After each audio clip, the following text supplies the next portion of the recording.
Podemos? 7h36. Vamos fazer uma oração para a gente poder começar. Pai, em nome de Jesus, queremos te agradecer por mais esta noite.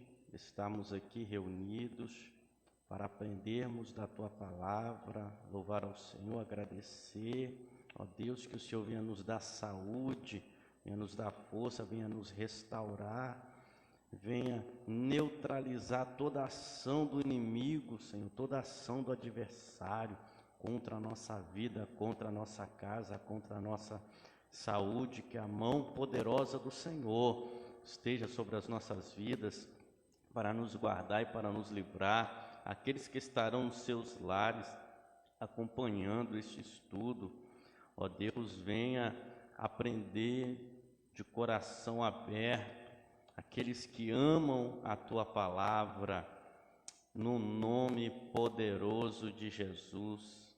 Amém. Romanos, capítulo de número 9. Romanos, capítulo de número 9.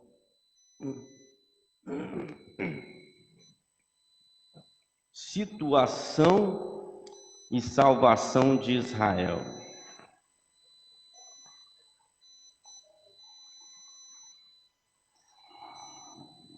Nós vamos encontrar o drama e a tristeza de Paulo,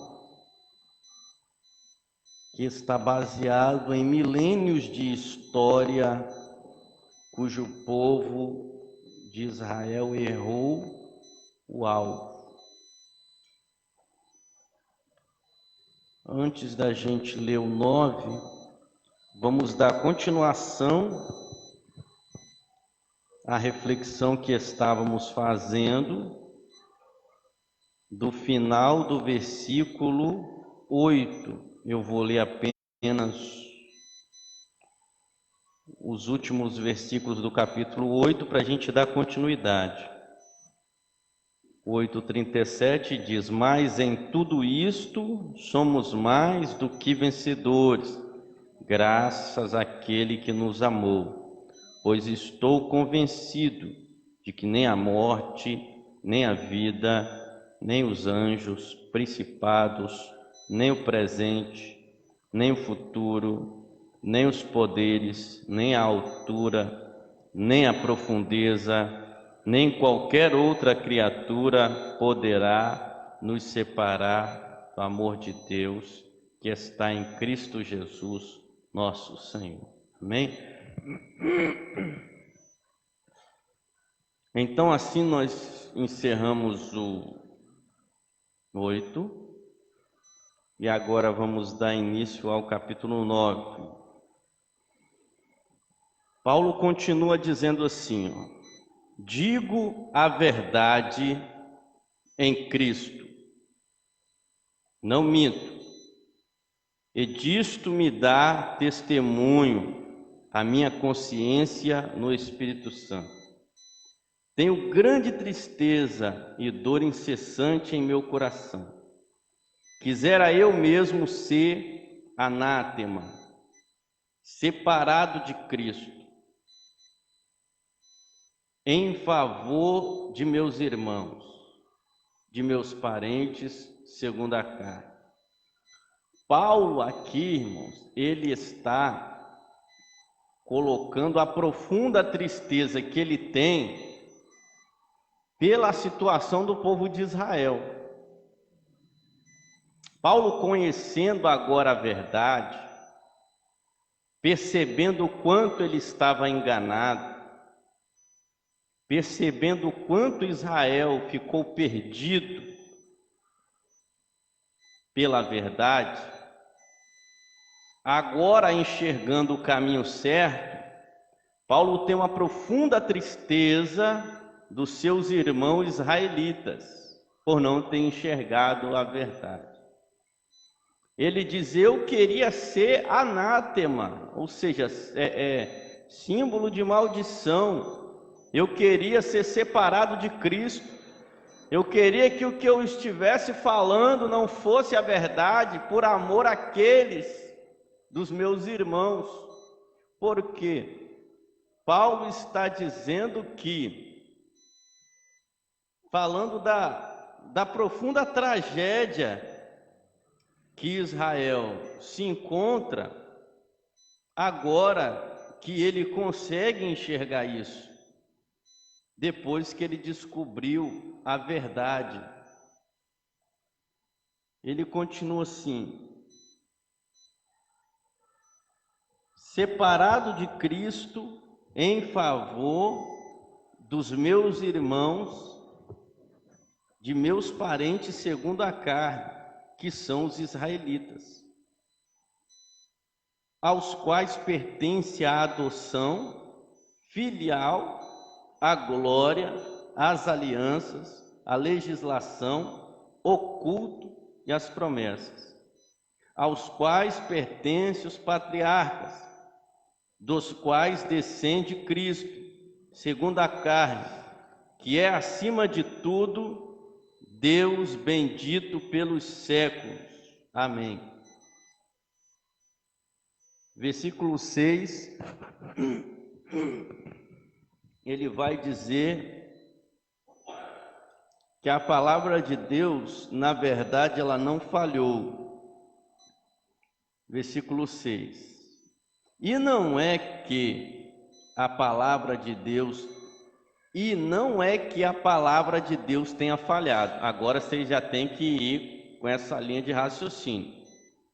Ora, se tudo foi para eles e eles erraram o alvo, então Deus falhou com eles, a palavra falhou. Aí Paulo, agora nesse raciocínio que a gente vai caminhar. E não é que a palavra de Deus tenha falhado, pois nem todos os que descendem de Israel são israelitas. Gálatas 6,16, vamos lá. Gálatas 6,16 e 1 Coríntios 10,18. Quem achar qualquer um dos dois primeiro, já pode ler. Gálatas 6, 15 e 16 e 1 Coríntios 10, 18. Achou? Leu. Isso. Diz assim, 1 Coríntios 10, 18. Vede a Israel, segundo a carne, os que comem os sacrifícios não são, porventura, participantes do altar? 1 Coríntios 10, 18? Tudo bem. Gálatas 6, 15 e 16.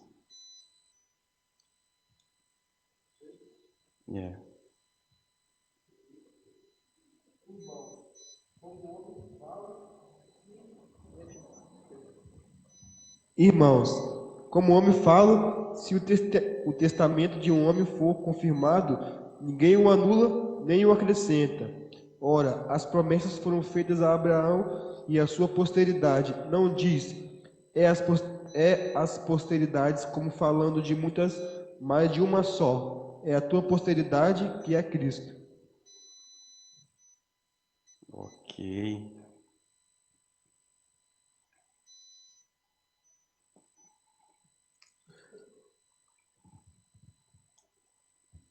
Deixa eu ver se foi na minha versão aqui. Gálatas 6.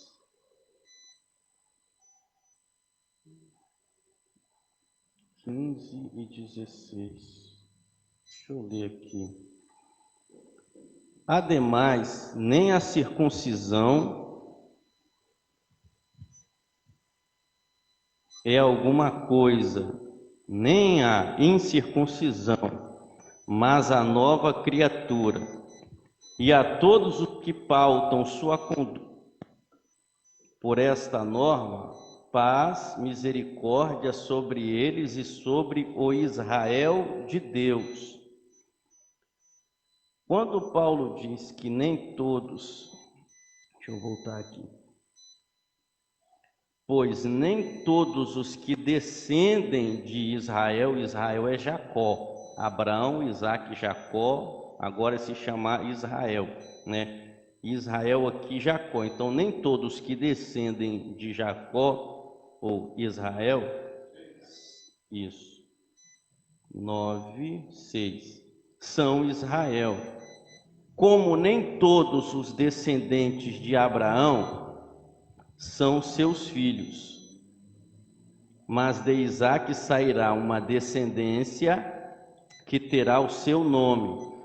Paulo está dizendo que o verdadeiro Israel não é carnal. O verdadeiro Israel aqui não é igual quando vai dizer, os filhos de Abraão são aqueles que são justificados pela fé. Então, todos que creem pela fé, esses são os verdadeiros filhos de Abraão. Exatamente. Então, Paulo vai dizer assim, ó, não é que a palavra de Deus tenha falhado, ou seja, ela alcançou quem deveria alcançar. Ela encontrou lugar no coração que deveria alcançar. Ah, mas parece que não acertou Israel. Quem disse que Israel só é o verdadeiro Israel? Ela alcançou o verdadeiro Israel, que é o Israel de Deus. Por isso que ele vai dizer, ó, não é que a palavra de Deus tenha falhado, pois nem todos os que descendem de Israel são Israel, como nem todos os descendentes de Abraão são seus próprios filhos, mas de Isaque sairá uma descendência que terá o seu nome. Isto é, não são os filhos da carne que são os filhos de Deus, mas são os filhos da promessa que são tidos como descendentes. Então, os verdadeiros filhos de Abraão e o verdadeiro Israel de Deus são aqueles que creram na sua palavra, são aqueles que creram no Messias, são aqueles que entenderam a mensagem do Evangelho, são aqueles que alcançaram a promessa. É isso que Paulo está dizendo. A palavra de Deus não falhou, por quê? Porque ela alcançou quem deveria ter alcançado. Esses são os verdadeiros filhos de Abraão. Esse é o verdadeiro Israel de Deus. Então a palavra de Deus não falhou só porque os judeus não acreditaram no Messias, pois ela chegou aonde deveria chegar. Aonde? Nos verdadeiros filhos da promessa, nos verdadeiros Israel de Deus.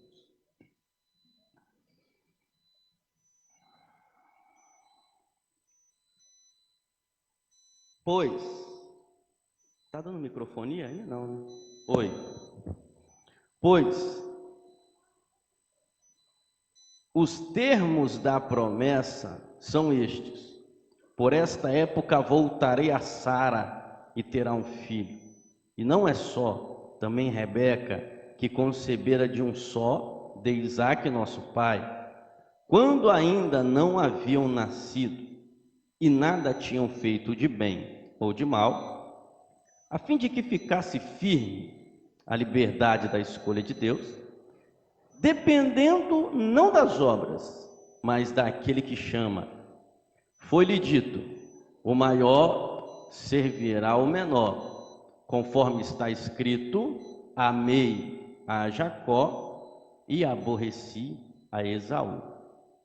Está vendo que o negócio aqui começa a estreitar? Paulo está dizendo de coisas determinadas por Deus antes do nascimento de qualquer um desses. Antes que eles fizessem o bem ou o mal, no ventre da mãe, ainda como criança, Deus determinou: o maior servirá ao menor, porque eu gostei de um e me aborreci do outro. Então aí é onde o negócio começa a ficar estreito. Isso aí. Então não se perca.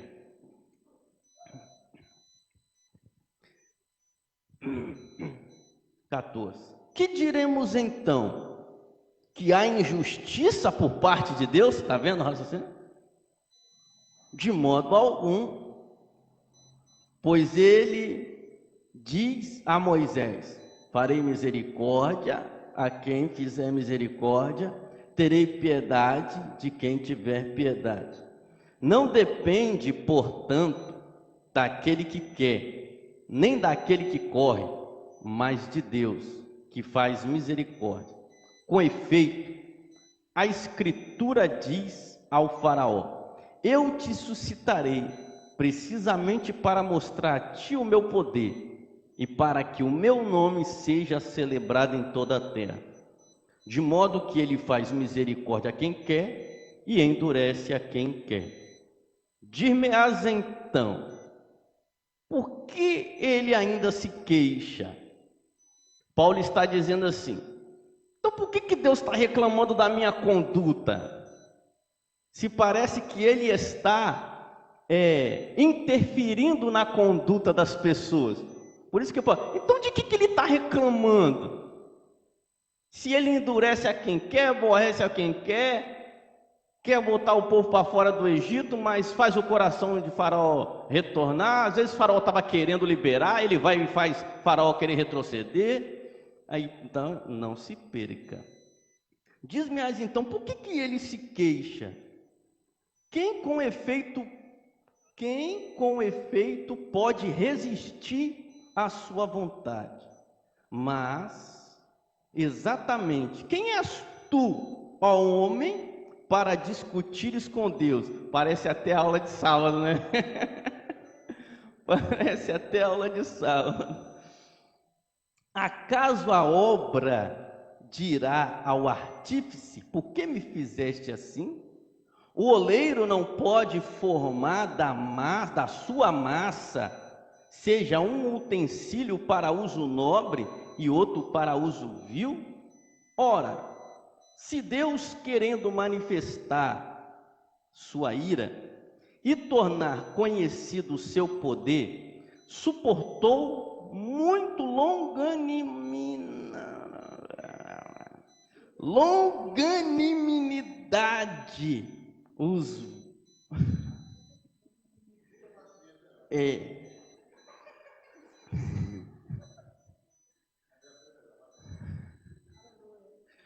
vasos da sua ira, os vasos de ira, prontos para a perdição, a fim de que fosse conhecida a riqueza da sua glória, para com os vasos de misericórdia, preparados para a glória, isto é, para conosco, que ele chamou, não só dentre os judeus, mas também dentre as nações. Estreitou, hein?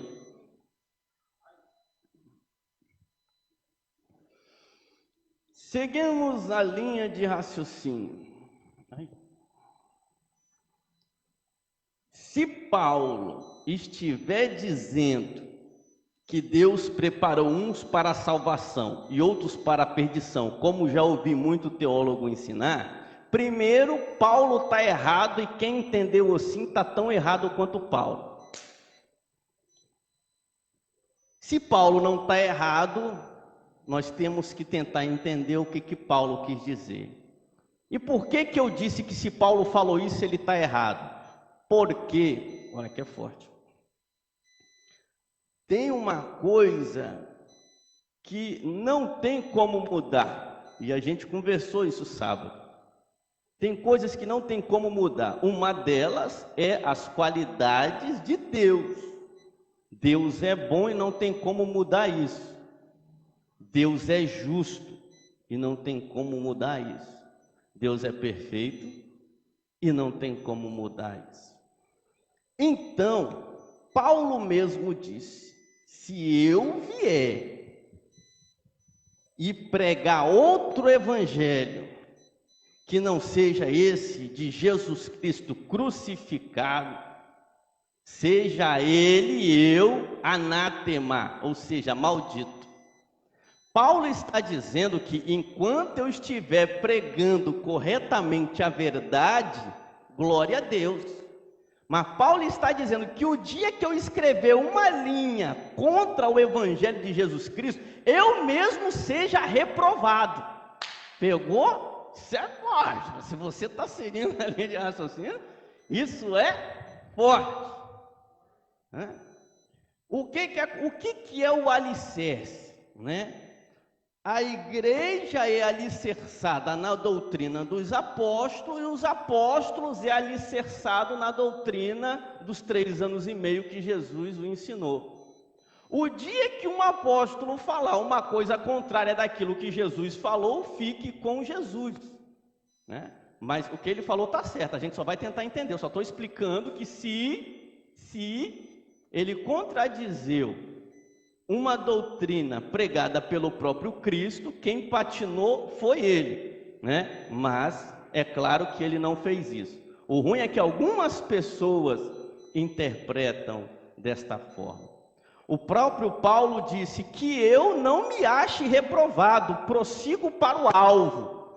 Então, Paulo nunca pregou sobre pessoas criadas para estar perdido e pessoas criadas para serem salvas. Até porque a obra da pregação seria inútil se essas coisas estivessem determinadas. E Paulo viveu a vida inteira dele propagando o evangelho ao redor do mundo. Então Paulo jamais diria uma coisa pensando desta forma, pensando nessa forma. Isso já é um conteúdo exegético. Eu preciso entender o que ele estava pensando quando ele falou o que disse. E justamente vem o contexto histórico da exegese, se isso coaduna com o evangelho que ele sempre pregou ou não, se está alinhado com aquilo que ele sempre falou ou não.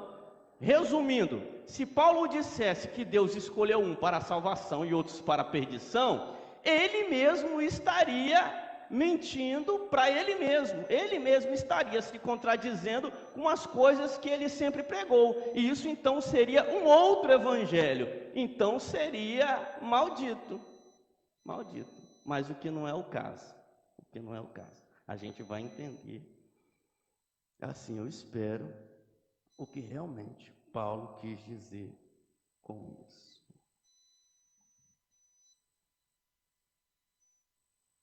Estou aqui lendo minhas anotações aqui. A Bíblia toda rabiscada agora.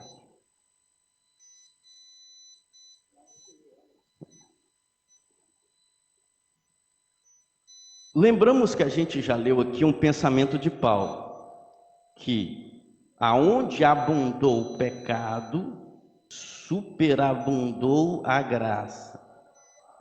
E eu expliquei para que nós enxergássemos a abundância da graça de Deus somente a partir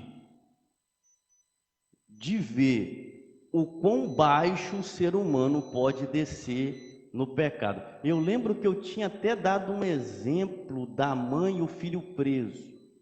Eu dei um exemplo na segunda-feira, do quanto baixo a pessoa pode descer, e só é o quanto baixo ela pode descer que você vai conseguir entender o quão tamanho do perdão você é capaz de entregar para aquela pessoa ou não. Então, aonde para que abundasse a graça, superabundou o pecado.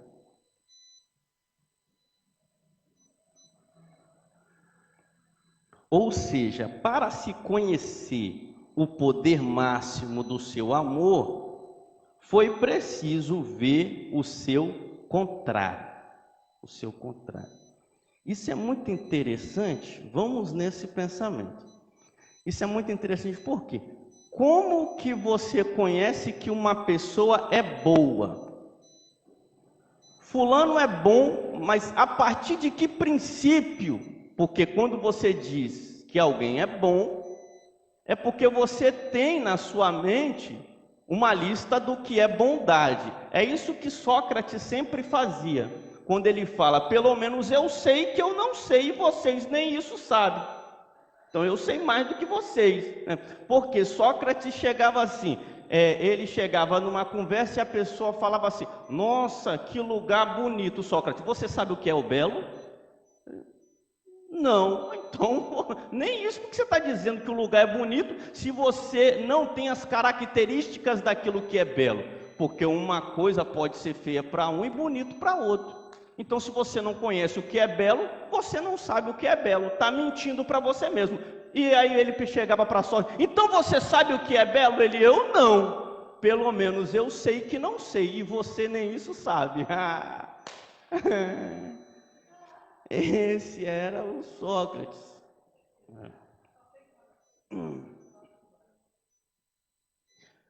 O que nós estamos querendo dizer com isso? Que para conhecer o que é bom, só depois que você sabe o que é ruim, porque o seu contrário que faz você bolar as características daquela coisa. Se alguém é bonito, porque pelo menos você já deve ter a definição para você do que é feio e do que é bonito, né?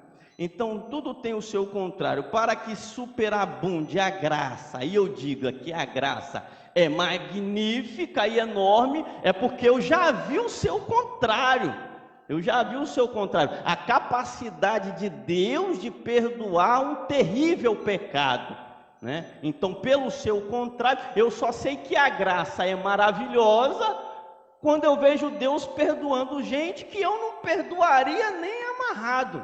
Então, pelo seu contrário, é que eu vejo aquilo que está sendo manifestado e colocado diante de nós. Algumas virtudes só são vistas ou identificadas pelo seu contrário, da mesma forma que só enxergamos o brilho das estrelas à noite, a não ser que você esteja um olho biônico e falar que meio-dia você está enxergando uma estrela. A única estrela que você enxerga meio-dia é o sol, porque o sol também é uma estrela, mas as outras você, à noite, numa roça sem iluminação de cidade, o céu é maravilhoso, porque então você precisou das trevas para poder enxergar as brilhantes pérolas das estrelas astrais.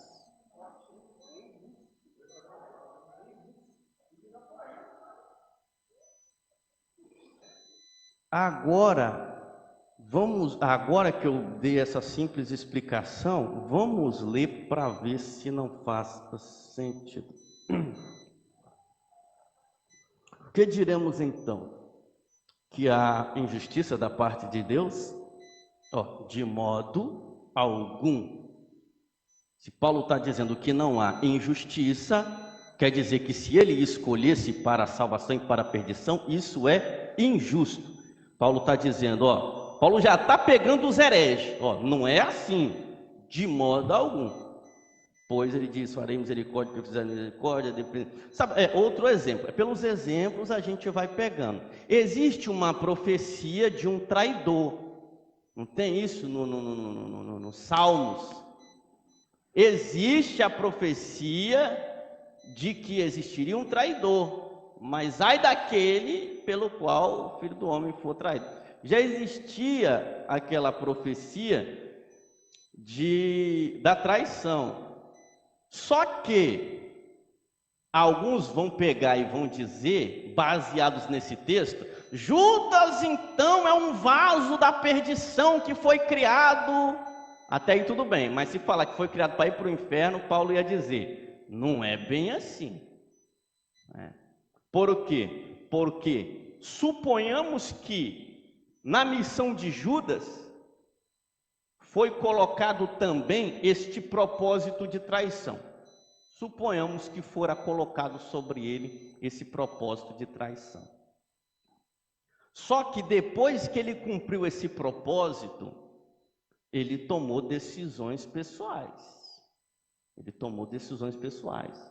Deus em nenhum momento o levou a se matar. Deus em nenhum momento o levou a suicidar. Deus em nenhum momento colocou um ponto final. Até porque quem mais aproximou Jesus do seu propósito foi Judas. A missão de Judas foi quem levou Jesus para a cruz. E Jesus sem cruz é agente perdido. De todos os discípulos, se colocar, no prego, Judas aproximou Jesus do seu objetivo. Agora, como ele colocou o fim na sua história, foi diferente. Da mesma forma que sábado a gente conversou sobre a chamada de Jeremias. Desde que no ventre da tua mãe te conheci, desde que tirasse da madre as nações te dei por profeta. Poderia ter rejeitado o chamado de Deus quando quisesse. Poderia ter rejeitado o chamado de Deus quando ele quisesse. Agora, o que ele ia fazer da vida dele, as suas consequências viriam a partir dali.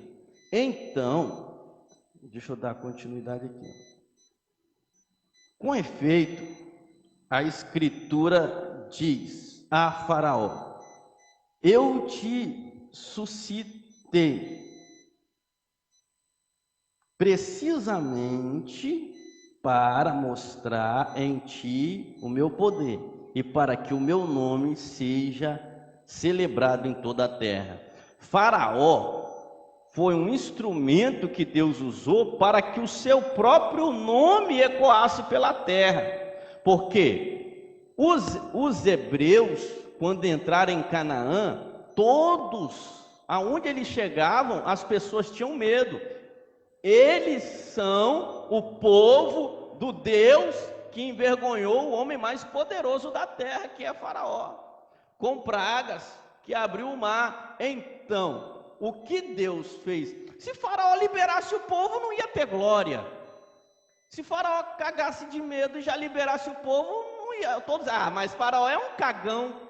Aí também fica fácil. Ele teve que fazer Faraó ser um tremendo resistente para que ele pudesse cada vez mais mostrar o tamanho do seu poder. Um exemplo: se depois de 10 pragas Faraó segura mais um pouco, era a 11ª praga. Não, Faraó segura mais um pouco, era a 12ª praga. Então, quanto mais ele segurasse Faraó para não liberar o povo, mais ele poderia mostrar o tamanho do seu poder. Mas o fato dele usar Faraó neste sentido não quer dizer que Faraó foi preparado para a perdição. Até porque sábado eu comentei que eles não têm uma ideia de vida após a morte como eu e você temos.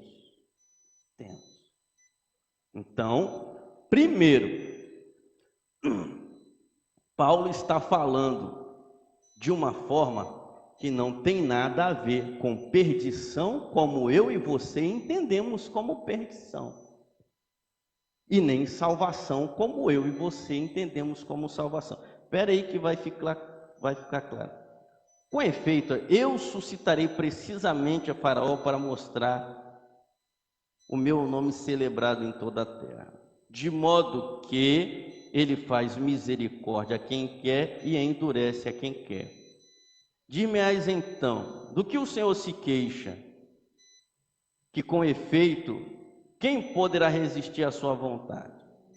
Mas, exatamente, quem és tu, ó homem, para discutires com Deus? Vamos mais para frente, 21. O oleiro não pode formar da sua massa. A massa é dele. Ele não pode formar da sua massa, seja um utensílio nobre. Como é que está o 21 aí?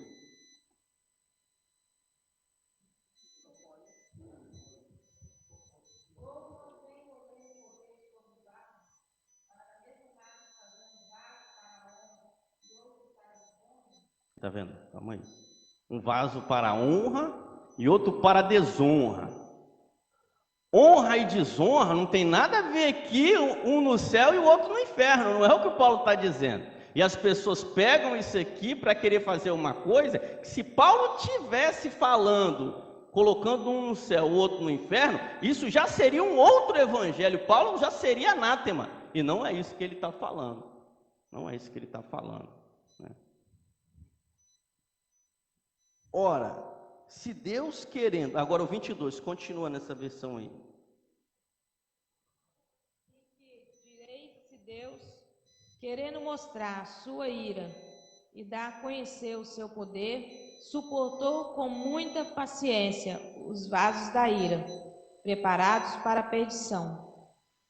Isso. Essa é a outra questão. Para Deus mostrar a sua paciência, mostrar a sua ira, com certeza esses vasos de... Como é que está aqui? Da ira. Vasos da ira, para mostrar conhecido o seu poder. Suportou com paciência os vasos da ira, prontos para a perdição. Esta perdição aqui não tem a ver com o inferno, não tem a ver com condenação, porque se estiver, primeiro, Paulo estaria se contradizendo, e segundo, ele estaria despregando o que Jesus pregou, e não é isso que Paulo está fazendo. O que acontece é que, para Deus manifestar o seu poder, para Deus mostrar o que ele é, tem que ter o seu contrário. Mas o fato de existir o contrário não quer dizer que esse contrário foi preparado para estar perdido do jeito que a gente entende como perdido. Porque todos têm chance e ninguém tem desculpa diante de Deus naquele grande dia. Então, o fato de uma pessoa ser malditamente ruim não quer dizer que ela nunca vai ter o direito de se arrepender. De forma alguma. O canibal está lá na cadeia e o dia que ele quiser morrer com Jesus, ele morre com Jesus. É um problema dele, mas pela vida dele, ele parece que foi um vaso de ira criado para a perdição. Mas isso não tira ele o direito de tomar uma decisão aonde ele estiver. É isso que a gente tem que entender. É isso que a gente tem que entender. O fato de uma pessoa se mostrar extremamente mal, que a gente fala, poxa, parece que você só veio ao mundo para causar o mal. Não quer dizer, ainda que ela tenha vindo ao mundo só para causar o mal, não quer dizer que ela não tenha a capacidade e o livre-arbítrio de tomar uma decisão diferente. Tomar uma decisão diferente. Quando eu pego eu vou dar o próprio exemplo de Paulo.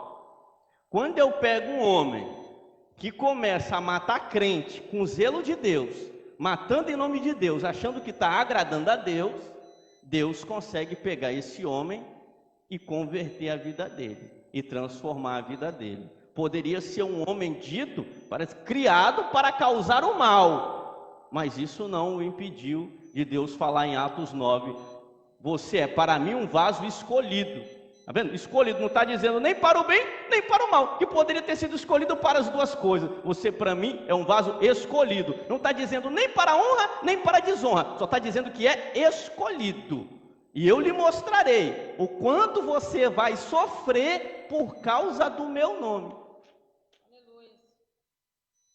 Nós temos que entender que Paulo, depois de tudo que ele falou de justificação, de santificação, depois de tudo que Jesus pregou, todos a quantos me receberem, dareis o direito de ser chamado. Então Paulo jamais pode despregar um evangelho que ele mesmo está pregando. Então somos nós que devemos entender o que ele realmente quis dizer. Porque se ele pregou um salvo e o outro perdido, ele está se contradizendo, o seu evangelho se torna anátema. Porque ele não pode despregar a base, nenhum apóstolo aqui pode despregar a base da mensagem do evangelho, que é Jesus. Jesus, jamais. Então, o que passar disso é um gravíssimo erro de interpretação.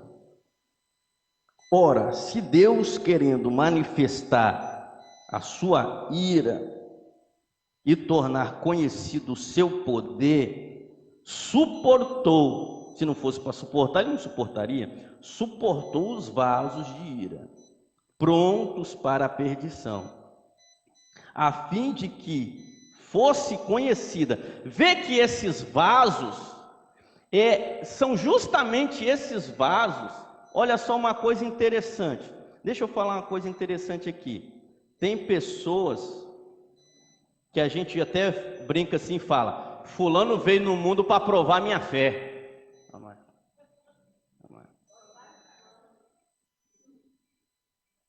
E realmente parece que umas criaturas que a gente chama de criaturas vindas do inferno,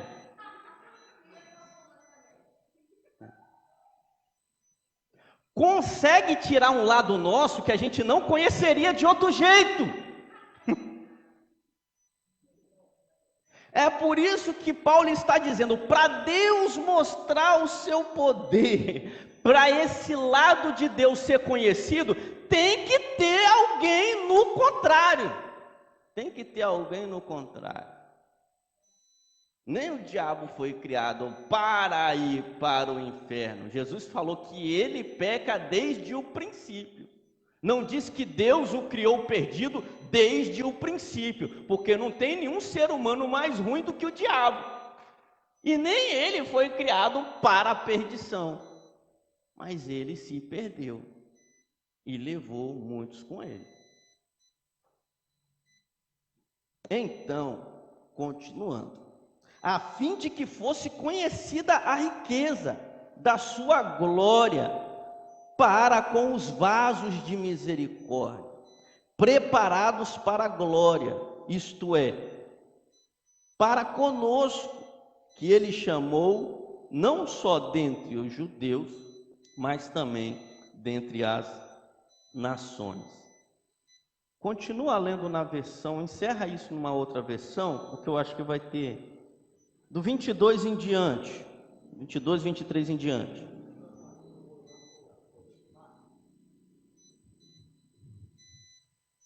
E que direis, pois, se Deus, querendo mostrar sua ira e dar a conhecer o seu poder, suportou com muita paciência os vasos da ira, preparados para a perdição, para que também desse a conhecer as riquezas da sua glória nos vasos de misericórdia, que para a glória já dantes preparou, os quais somos nós, a quem também chamou, não só dentre os judeus, mas também dentre os gentios.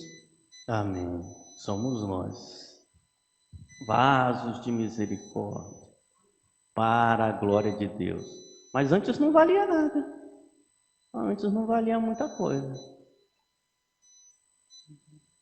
Então, toda esta glória e misericórdia e paciência as pessoas só conseguem enxergar isso em nós pelo seu contrário. Até porque as pessoas só falam mal do crente quando vê o contrário que ele deveria ser. Mas tu é um mentiroso, hein? Tu é crente. As pessoas que vão falar mal do crente falam por aquilo que ele não deveria ser, pelo seu contrário. A misericórdia de Deus. Pode.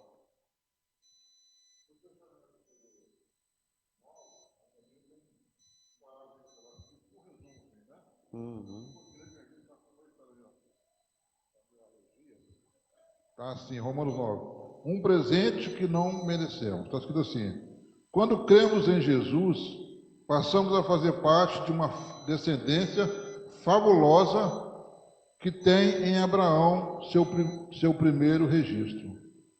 Quando conversamos com alguém, podemos estar diante de uma pessoa a quem Deus já preparou há muito tempo para receber sua glória, a quem Ele quer chamar por meio de nós para fazer parte dessa família da fé. Eu tipo um resumo. Eu coloquei outra observação aqui. Deus pode refazer o vaso ruim e refazê-lo de novo. Quantos nunca cantou aquela quebra minha vida, e me faça de novo. Eu quero ser um vaso. Ninguém mais fica cantando, né, para quebrar sua vida e refazer de novo, né? O mesmo oleiro que com a mesma massa faz um vaso para isso e um vaso para aquilo, ele pode quebrar e refazer e fazer outro vaso. É isso que a gente tem que ter a ideia da analogia que Paulo usa. A analogia que Jeremias usa sobre o vaso e o oleiro, não pode, ó casa de Israel, ele quebrar e fazer de novo? Pode. Então é isso que a gente tem que entender a partir do simbolismo e da analogia de Paulo. Se a gente for entender com a mente de agora, a gente tem que entender que a ideia de céu, como nós conhecemos como céu, e a ideia de inferno, como nós conhecemos como inferno, é uma ideia construída. As coisas vão ficando mais claras durante o tempo. Então, se a gente for, parece que é 4 palavras que no grego e no hebraico Sheol, no grego, Tártaro, no grego, Guiena e Hades, no hebraico, 2 no hebraico e 2 no grego. Uma delas é o lixão de Israel, a outra é a morada dos mortos. E aí, muitas dessas, depois, são traduzidas como o inferno. Então, a ideia que a gente tem de inferno foi construída durante o tempo, durante as revelações que a gente foi tendo durante a história. Ideia essa que eles adorariam saber, mas não estava construída na mente deles. Então, a gente tem que prestar atenção, até mesmo, um exemplo, eu e você temos condições, eu vou colocar uma coisa assim, vou colocar uns grandes teólogos do tempo ali, Agostinho de Hipona, não sei o que, Martinho Lutero, né? Esses caras, eles tinham, primeiro, poucos livros e poucas versões bíblicas, 1 ou 2, para estudar. Hoje nós temos várias. É para nós hoje ser mais inteligente que Lutero, é para nós sermos mais inteligentes que Agostinho, porque o material que eles tinham na época é mínimo em relação a eles adorariam ter tudo o que nós temos, a infinidade de material que nós temos. Esses homens fizeram todo o alvoroço que eles fizeram, às vezes com uma Bíblia, com uma versão e 2 ou 3 livros. Então, assim, para nós sermos muito mais inteligentes do que esses homens do passado, porque o seu material é inferior ao nosso. Nós temos muito mais. Então, e outra, Paulo está falando dos judeus. O foco de Paulo aqui é os judeus. A misericórdia de Deus. Como também diz em Oséias: chamarei o meu povo aquele que não é meu povo, a amada aquela que não é amada. E acontecerá que no lugar onde lhes foi dito: vós não sois o meu povo, lá serão chamados filhos do Deus vivo. É nós. Isaías, por sua vez, proclama a respeito de Israel: mesmo que o número dos teus filhos de Israel fossem como a areia do mar, o resto é que será salvo. Porque dando execução e abreviando os tempos, Deus cumprirá a sua palavra na terra. E ainda como Isaías havia predito: se o Senhor dos Exércitos não nos tivesse preservado um germe, teríamos ficado como Sodoma e teríamos ficado como Gomorra. Paulo falando do estado deplorável da nação de Israel. As razões da situação de Israel. Que diremos então? Que os gentios, sem procurar justiça, alcançaram a justiça, isto é, a justiça da fé, ao passo que Israel, procurando uma lei de justiça, não conseguiu esta lei. E por quê? Porque não a procurou pela fé, mas como se a conseguisse pelas obras. Esbarraram na pedra de tropeço, conforme está escrito: eis que ponho em Sião uma pedra de tropeço, Jesus, uma rocha de escândalo, escândalo para os judeus, mas quem nela crê não será confundido. Então, eles tiveram tudo para acertar o alvo e errar o alvo, porque não trataram esse alvo pela fé. Pela fé. Tentaram conseguir esse alvo pelas obras da lei. Pelas obras da lei. Então, todos aqueles que foram justificados pela fé, que entendeu a palavra de Deus pela fé, esses foram chamados os verdadeiros chamados eleitos, predestinados e qualquer outra coisa que você queira colocar. Então, existe a situação, a pessoa que no decorrer da vida, ela vai alcançando, um exemplo, né? Aqui é o campo da chamada, predestinação e eleição, coisas pré-determinadas, não pessoas, coisas pré-determinadas. E no decorrer da nossa caminhada é que a gente vai se identificando com uma ou com outra.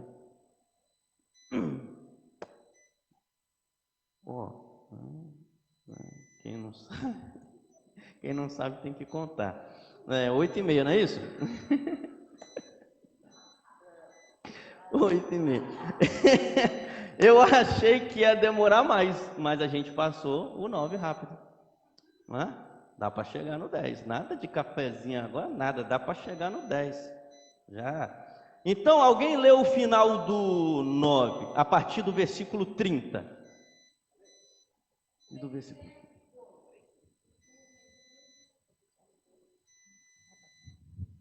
Que diremos, pois? Que os gentios que não buscam a justiça alcançaram a justiça? Sim, mas a justiça que é pela fé. Mas Israel, que buscava a lei da justiça, não chegou à lei da justiça. Por quê? Porque não foi pela fé, mas como pelas obras da lei.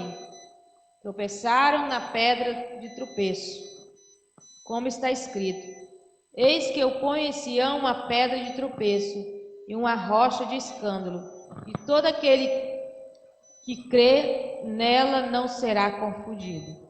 Amém.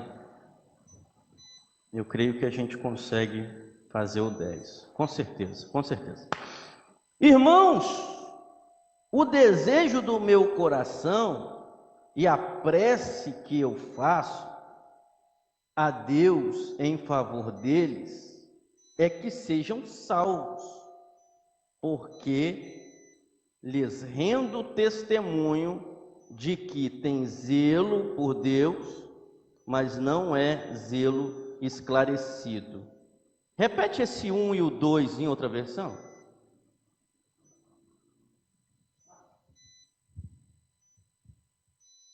Irmãos, o bom desejo do meu coração e a oração a Deus por Israel é para a sua salvação, porque lhes dou testemunho de que tem zelo de Deus, mas não com entendimento. Lucas 20, do 9 ao 19. Lucas 20, do 9 ao 19. Bem rápido.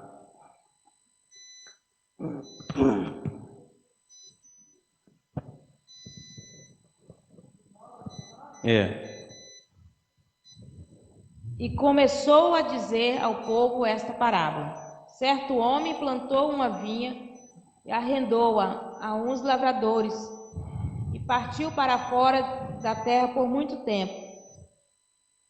E no tempo próprio mandou um servo aos lavradores para que lhe dessem dos frutos da vinha. Mas os lavradores, espancando-o, mandaram-no vazio. E tornou ainda a mandar outro servo, mas eles, espancando também a este e o afrontando, mandaram no vazio. E tornou ainda a mandar um terceiro servo, mas eles, ferindo também a este, o expulsaram. E disse o senhor da vinha: que farei? Mandarei o meu filho amado, talvez vendo-o o respeitem. Mas, vendo os lavradores, arrazoaram entre si, dizendo: este é o herdeiro, vinde, matemo-lo para que a herança seja nossa. E lançando-o fora da vinha, o mataram.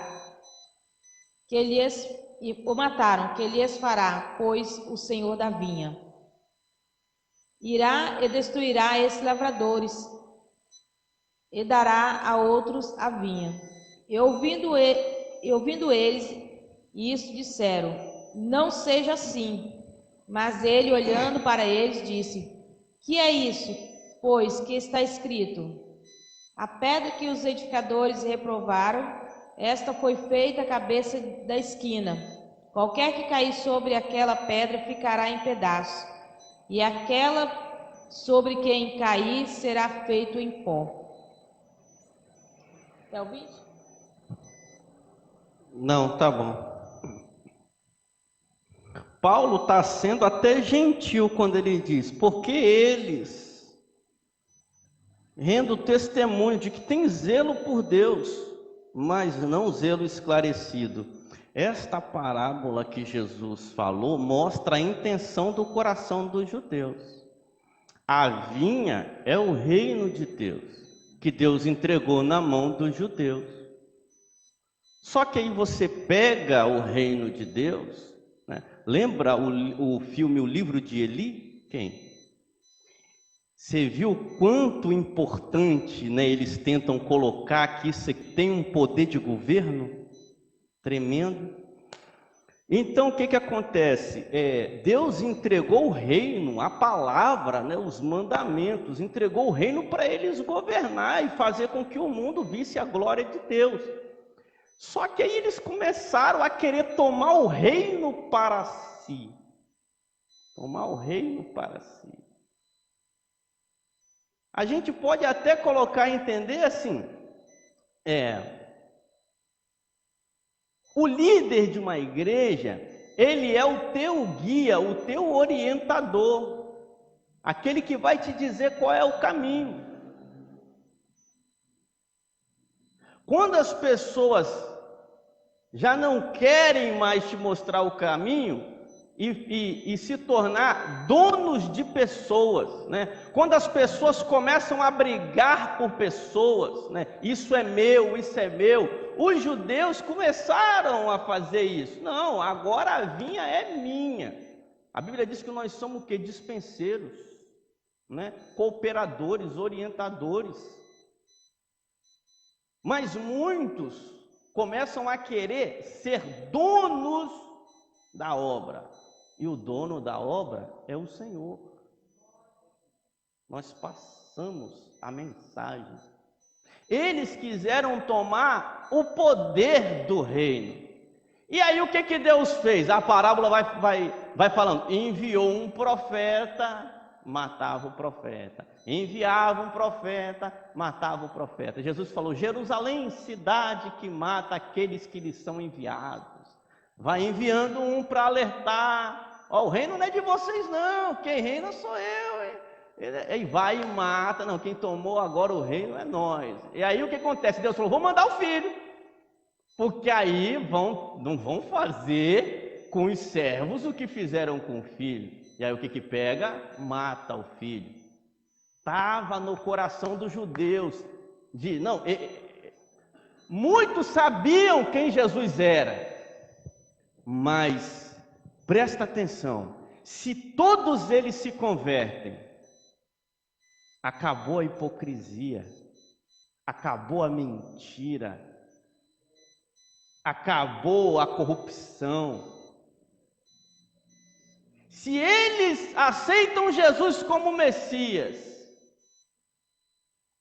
tudo de ruim e de errado que eles faziam, que Jesus condenou, eles teriam que se converter. E talvez eles ficariam perdidos, mas a corrupção não é a fonte do nosso alimento. Apesar que Deus já tinha deixado eles abastados. Acontece que o ser humano é insaciável. Eles então pegam o filho, a parábola deixa entendido que eles sabiam. Alguns sabiam quem Jesus era, é claro. Mas se a gente admitir que ele é o Filho de Deus, a gente vai ter que se converter. E se a gente se converter, a gente vai ter que mudar de vida. Então eles matam o filho e agora não tem mais como ele enviar. A vinha é nossa. Aí falou que o pai viria, se vingaria e entregaria o reino a outro. A outro. A outro. Só não vamos cometer o mesmo erro que eles cometeram. A vinha é de Deus, a obra é de Deus, a glória é de Deus, é tudo dele e para ele. E nós estamos aqui para orientar e para servir. Não somos donos de pessoas. Às vezes a pessoa não está aqui, não quer ficar aqui, foi para lá, não quer estar lá, não foi. E às vezes algumas pessoas corrompem o caminho para abraçar o maior número de pessoas.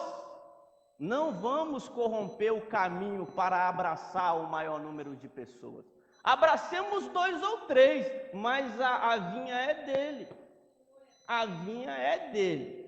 Né? Eu não vou corromper a vinha para mim tomar ela para mim. Ela para mim. Então, hoje a gente vê muito isso, né?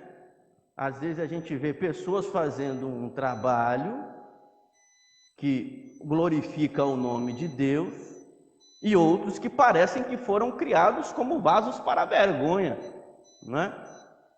Mas graças a Deus, que quanto mais a gente aprende a palavra, menos a gente erra. É verdade, quando eu entrei, né, quando eu comecei a estudar a palavra, eu lembro que o professor falou: vocês não estão aqui para...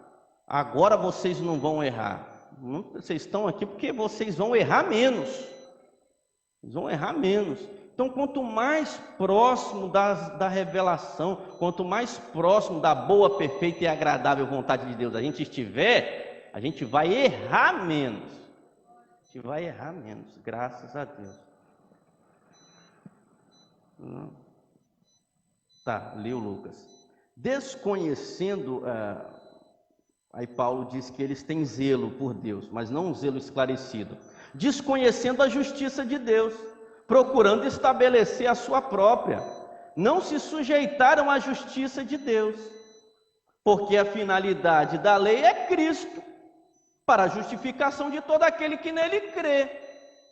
Moisés, com efeito, escreveu a respeito da justiça que provém da lei, é cumprindo-a que o homem vive por ela, ao passo que a justiça que provém da fé, assim se exprime. Não digas em teu coração: quem subirá ao céu? Isto é, para fazer descer o Cristo. Isso são versículos que estão no Antigo Testamento. Ou quem descerá ao abismo? Isto é, para fazer Cristo levantar-se dentre os mortos. Mas o que diz ela?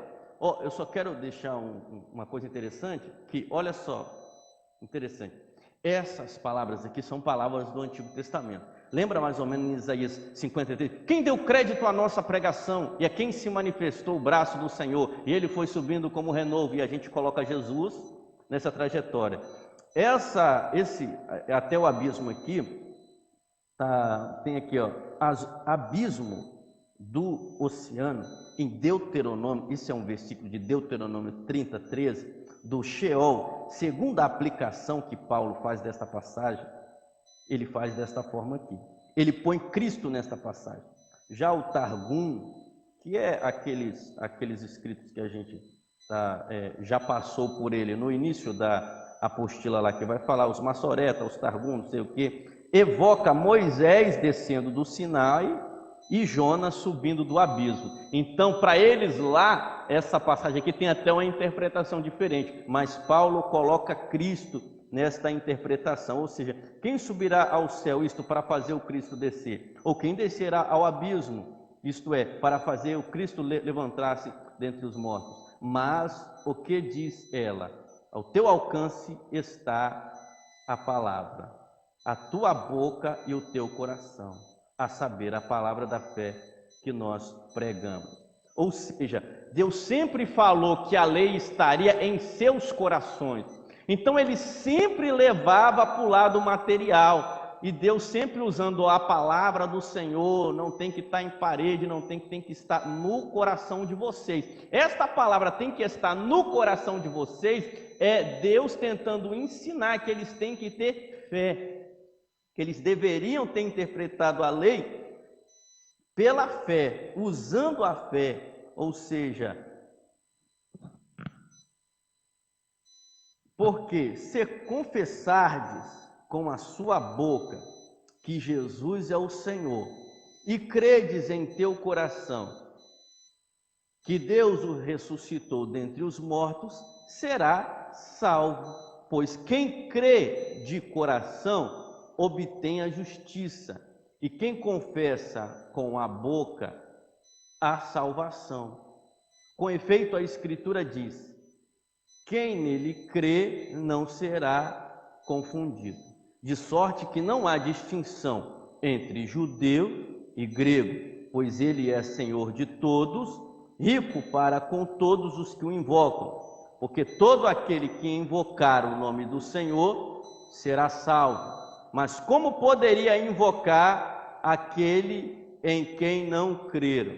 E como poderiam crer naquele que não ouviram?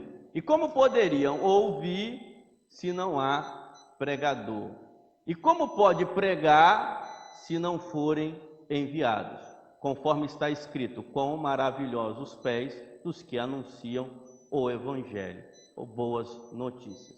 Mas não obedecem ao evangelho. Diz com efeito Isaías: Senhor, quem acreditou em nossa pregação? Pois a fé vem da pregação, e a pregação é pela palavra de Cristo. É aí que está, vem pelo ouvir a palavra do Senhor, 17? A fé. Isso. Ora, eu digo, será que eles não ouviram? Entretanto, pela terra inteira correu a sua voz, até os confins do mundo as suas palavras. Mas eu pergunto, Israel não teria entendido? Moisés já dizia: eu vos enciumarei de um povo que não é povo, contra um povo sem inteligência, excitarei a vossa ira. E Isaías ousa até dizer: fui encontrado por aqueles que não me procuravam, tornei-me visível aos que não perguntam por mim. E a Israel diz: o dia todo estendi as mãos a um povo desobediente e rebelde.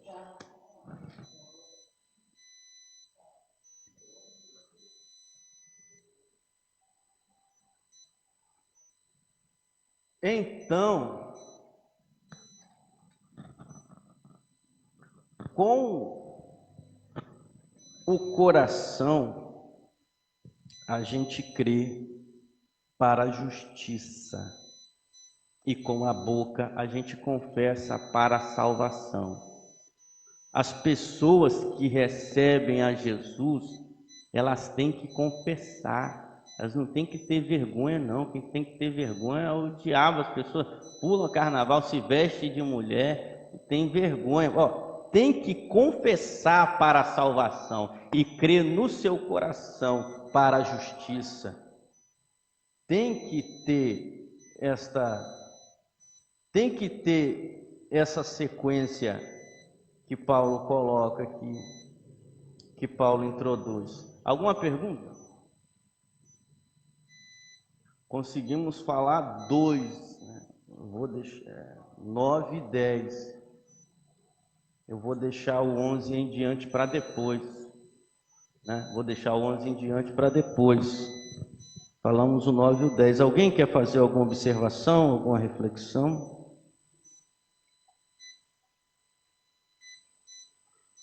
Amados, a gente tem que tomar esse exemplo de Israel ter errado e tomar cuidado para a gente não cometer os mesmos erros, né?